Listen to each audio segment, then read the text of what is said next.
वो है एक ऐसी सती नारी जिन्होंने अपनी सेवा भाव से सबसे पहले अपने पिता, फिर एक संत, अपने पति, परिवार, भगवान सबको प्रसन्न किया। एक ऐसी महान नारी जिन्होंने अपने जीवन में सिवाय कष्ट के और कुछ देखा ही नहीं, लेकिन फिर भी कभी उन्होंने भगवान से विमुख होना नहीं चाहा और ना ही कभी भगवान के प्रति उनके मन में कोई क्षोभ रहा। जैसे कि हम लोग देखते हैं आमतौर पर लोग जीवन में थोड़ा सा भी कष्ट आने पर हिलने डुलने लगते हैं, उनके जीवन में इतना बेचैनी आ जाती है, वो भगवान के प्रति विमुख हो जाते हैं। उनका एक ही तथ्य होता है, एक ही तर्क होता है, हमने तो भगवान की इतनी सेवा की, इतनी पूजा की, यहाँ पूजा की, वहाँ हम माथा टेकने गए, हम उस धाम में गए, हमने वहाँ परिक्रमा दी, लेकिन हमारे जीवन में तो कष्ट है। हमारे जीवन में कष्ट क्यों आता है? कभी हम लोगों ने इस पर विचार किया है? हमारे निज कर्मों का फल। श्री रामचरितमानस में जब राम, लक्ष्मण और सीता देवी अयोध्या से अपनी वन यात्रा को शुरू करते हैं, तो जब निषाद राज गुह के पास तीनों आते हैं, तो निषाद राज गुह माता कैकेयी के विषय में कुछ अपशब्द कहते हैं।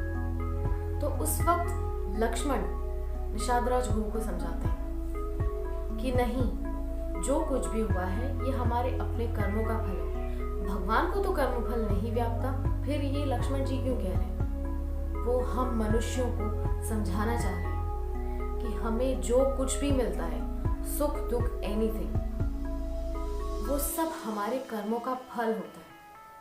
लक्ष्मण भैया निषाद राज गुह को समझाते हैं। तुलसीदास जी ने बहुत सुंदर पंक्तियां लिखी है। कोई न काहू सुख दुख करे दाता, निज कृत कर्म भोग सब घाता।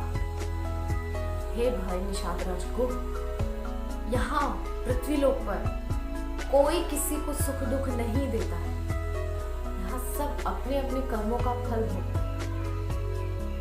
लेकिन कुछ लोग ऐसे होते हैं जो तुरंत जीवन में दुख आने पर किसी न किसी पर अपनी उंगली उठा देते हैं।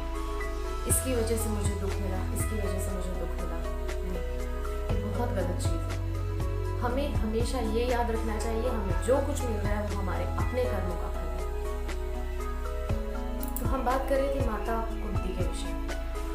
माता कुंती एक ऐसी स्त्री है जिनका जन्म हुआ था महाराज शूरसेन के घर। शूरसेन की लाडली बेटी, वसुदेव की लाडली बहन। लेकिन एक दिन शूरसेन के घर उनके मित्र कुंती भोज आए। कुंती भोज के घर कोई संतान नहीं थी। देवी कुंती को देखकर उनके मन में अत्यंत प्रेम जागृत हुआ। शूरसेन ने अपनी बेटी उनको दी और दत्तक कन्या को लेकर कुंती भोज अपने नगर में आ गए।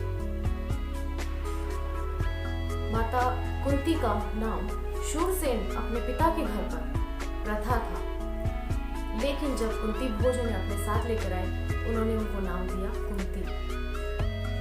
यहाँ से देवी कुंती के बहुत अथक कष्ट और दुखों का जो क्रम है वो शुरू होता है। अपने माता पिता परिवार से दूर आ तो गई, लेकिन मन में कहीं ना कहीं ये था कि मेरा परिवार तो वहां है।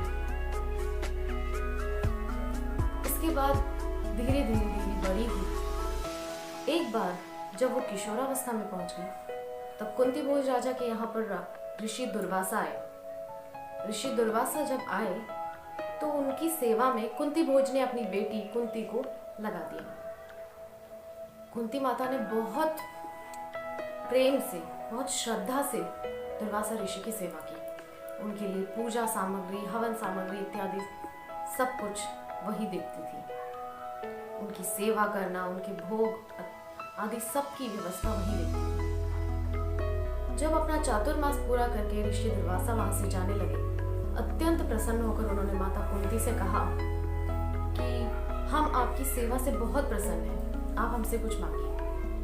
तो माता कुंती ने कहा कि मैंने आपकी सेवा इसलिए नहीं की थी कि मैं आपसे कुछ चाहती हूँ, मैंने आपकी सेवा इसलिए की थी कि आप जैसे महान ऋषि की सेवा करने से मेरे जीवन को धन्यता प्राप्त हो।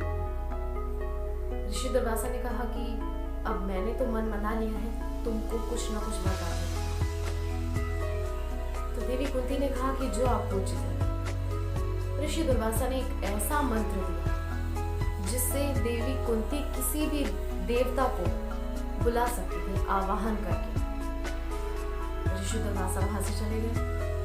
कुछ दिनों बाद देवी कुंती के मन में एक कौतूहल हुआ कि क्यों ना मैं उस मंत्र की परीक्षा करके देखूं जो मुझे ऋषि दुर्वासा से प्राप्त हुआ था।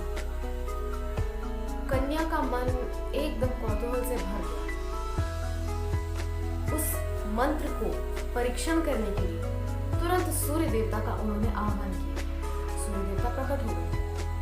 सूर्य देवता जैसे ही प्रकट हुए, उन्होंने देवी कुंती से कहा कि हम आपकी मंत्र से प्रसन्न होकर आपके पास आए हैं, आप हमसे कुछ वरदान मांगिए। देवी कुंती ने कहा कि मैं तो सिर्फ और सिर्फ मंत्र की परीक्षा कर रही थी, मुझे आपसे कुछ नहीं चाहिए।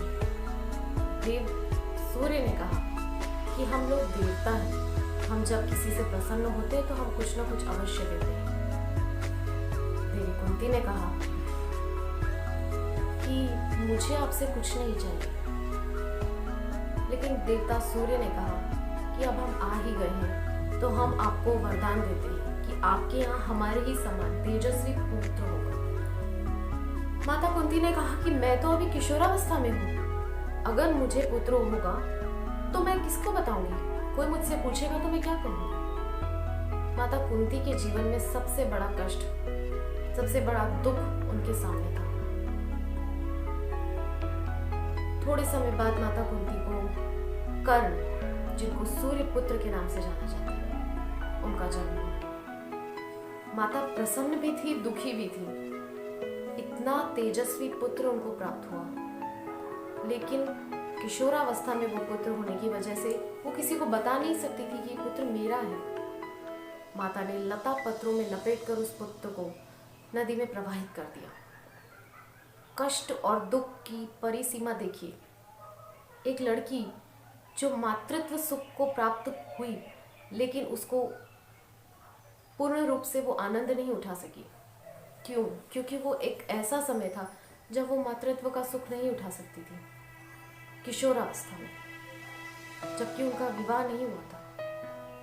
कुछ समय बाद जब स्वयंवर में महाराज पांडु देवी कुंती को वर कर लेकर आए, वहां आकर कुछ समय ही हुआ था और क्या पता चलता है कि महाराज पांडु एक और विवाह करके आ गए हैं,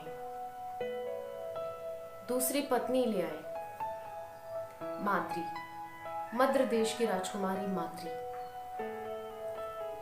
महारानी कुंती ने उस चीज को भी हंसते हंसते स्वीकार कर लिया।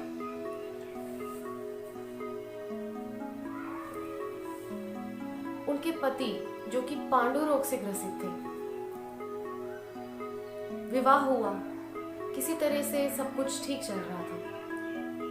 लेकिन कुछ समय बाद महाराज पांडु को एक ऐसा अभिशाप लगता है जिसकी वजह से उनके जीवन में फिर एक बड़ा कष्ट आ जाता है, फिर एक बड़ा दुख। महाराज पांडु की एक गलती की वजह से उनको इतना बड़ा अभिशाप लगता है। महारानी कुंती किसी तरह अपने मन को समझाती है और आगे बढ़ती है। एक बार वही अभिशाप की वजह से महाराज पांडु की मृत्यु हो जाती है। तब तक माता कुंती के 5 पुत्र हो चुके थे, 3 माता कुंती के और 2 माद्री के। लेकिन इसके बाद भी माता कुंती के कष्टों को और दुखों का अंत नहीं हुआ था। धीरे धीरे करके उनके जीवन में कष्ट और आते गए। छोटे छोटे 5 बच्चों को लेकर के माता कुंती फिर से कुरुक्षेत्र में आती है,